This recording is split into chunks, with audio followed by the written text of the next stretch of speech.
There is one thing that quietly separates experts on YouTube who look like they have authority and credibility and know what they're talking about from those who don't. And you might be surprised it's not your camera, it's not your on camera delivery, it's not your lighting or your background. It's actually a big mistake I see so many business owners making in the post production process after they've filmed that sabotages all of that hard work they did filming in the first place. So in this video, I'm not only going to tell you what that is, but I'm also going to show you exactly how to fix it. We're going to jump into the editing software and do it together. And by the end of this video, you will know exactly how to edit your talking head videos so you have more authority, more credibility, and you come across as someone people actually want to work with and hire. I want to start by talking about how you film those talking head videos in the first place. I recommend you approach the scripting process like this.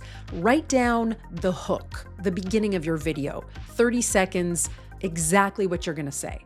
You can also do this for the end of your video so you know exactly how you're going to end it. But everything in the middle is bullet points. You're outlining your ideas because you're an expert, right? So you don't need a verbatim script, and that will avoid any temptation to use a teleprompter or deliver your lines in a performing kind of way that makes you sound less natural on camera. It's also going to make your process more efficient because then you don't have to worry about remembering everything. You can actually film in chunks, and then you're going to be able to go into the editing software, take those pauses out, and then you're going to have a video that's going to be polished and sharp and ready to go. But first, let me show you the mistake, and I'm going to demonstrate it with the footage that I filmed for this very video. So watch this little segment and see if you can spot the mistake and you come across as someone people actually want to work with and hire.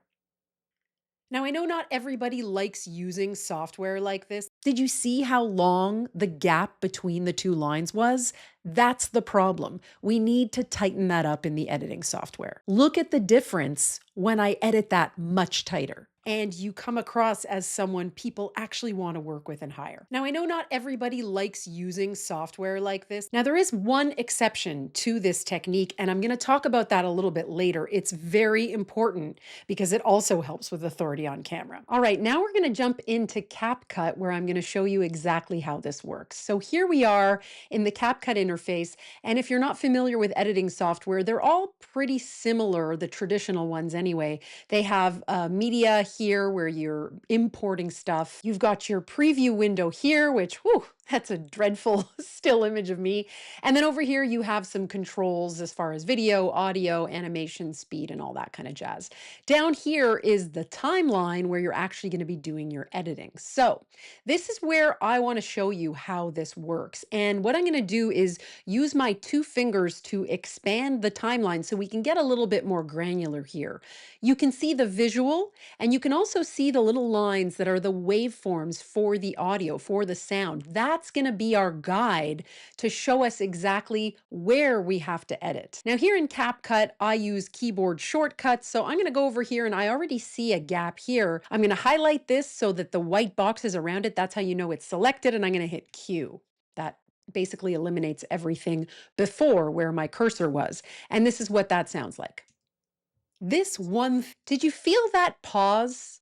It wasn't very long, but it was long enough for me to like have to wait for the person to start talking. So in that case, I would actually expand the timeline a bit more, and I'm going to bring my cursor right up to that audio waveform, not like right on top of it, but I would say within a very, very close proximity to it. I mean, depending on how much you widen this timeline, you could go frame by frame. Here, every time I press an arrow button, I'm literally moving a frame of video. So I wouldn't go this close, probably back up by about 2 frames, and then I'm going to press Q again to eliminate everything before, and now listen to what it sounds like. This one thing, you see how much cleaner that was? It got right into it. Now, I didn't love this first take, and so what I did is I actually reshot it.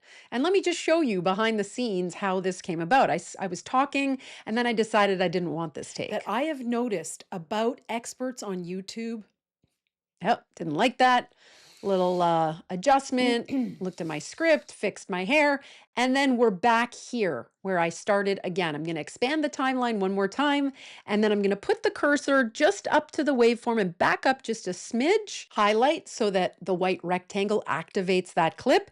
And I'm going to go ahead and hit Q again. Now I'm shrinking my timeline, just using my fingers on my trackpad. And what I'm going to do now is show you how this looks and sounds. There is one thing that So you see how that was nice and fast. Now we're going to go to the first place that we see a lull in the audio. That's the best way to know. Obviously, you're going to watch it through, but if you want to do this quickly for a quick rough cut, it looks like over here there's some silence. So I'm going to go to the end here. I'm going to show you now what it sounds like when you don't do this precision editing. So I've just chosen a spot, after I stop talking, I highlight this and I'm going to hit Command B on my Mac, which is a shortcut for putting a cut there. And then I'm going to go over here. I'll back up a little bit more. I'm going to select that and I'm going to hit Q to eliminate everything before that. Let's listen to how that sounds. Of AI. So are you ready? Let's jump into it. So in this video, did you see that very slight pause? There was me looking at the camera, my mouth was open a little bit for just like a fraction of a second, but it's still doesn't feel polished enough. So I would tighten this even more.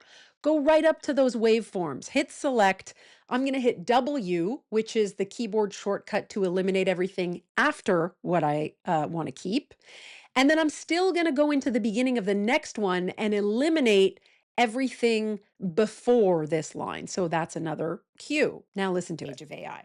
So are you ready? Let's jump into it. So in this video, now these two phrases actually weren't supposed to be back to back in my video. I moved things around, but I just want to show you how closely I edit my stuff and how closely all of the really successful people who sound really credible and effective on camera are doing this, because this really eliminates any of that unnecessary silence that could cause your viewer to lose interest, click away, think you're not super confident.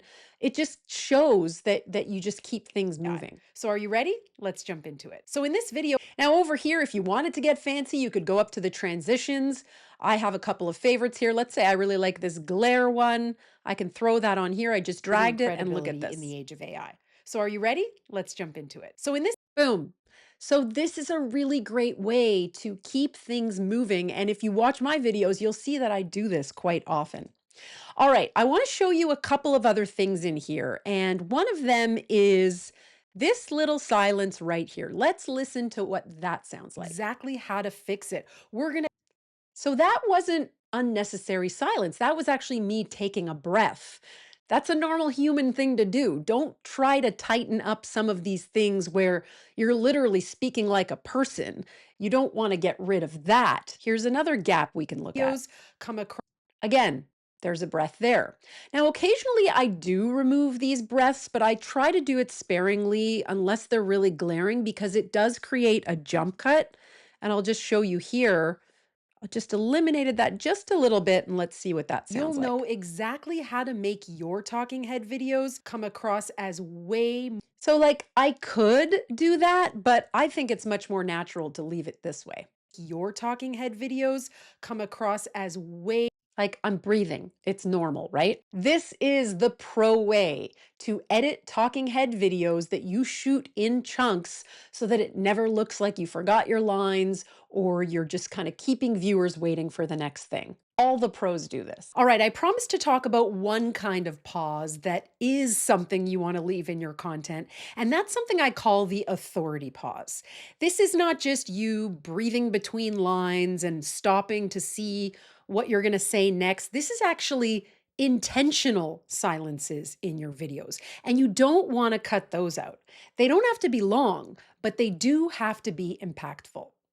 See, I just did it right there. I'm not going to cut out that pause because I want that idea to land. So in your script, there will be and should be places that you naturally stop talking to allow something to allow a point to land, allow your viewer to absorb something, switch ideas. These are just natural pauses in the way that you speak, and you don't want to cut those out. At the end of the day, we're dealing with super short attention spans, and people just don't stick around like they used to. So, I'm not saying you want to speed things up to the point that you remove the human delivery in your videos. You definitely want to keep that, but just eliminating those unnecessary gaps that make you sound like an amateur are going to make such a big difference in your content. I know for me, it separates people who seem like pros on YouTube from those who are just getting started. So I hope this tutorial was helpful, and I'd love to know in the comments, do you like this format? Is this something you want me to do more? Some of these actual pull back the curtain and show you exactly how I do things? Let me know in the comments and tell me what other aspects of the video production process you want help with, and I'll make more videos on that stuff. I already have a couple in the works, so I would love to know what else you'll find helpful. And if this whole process of doing scripts and then filming in chunks and editing is something that you want to start using in your own workflow or just get better at, check out this video next where I go really deep into the whole idea of using AI to script without sounding like AI. See you there.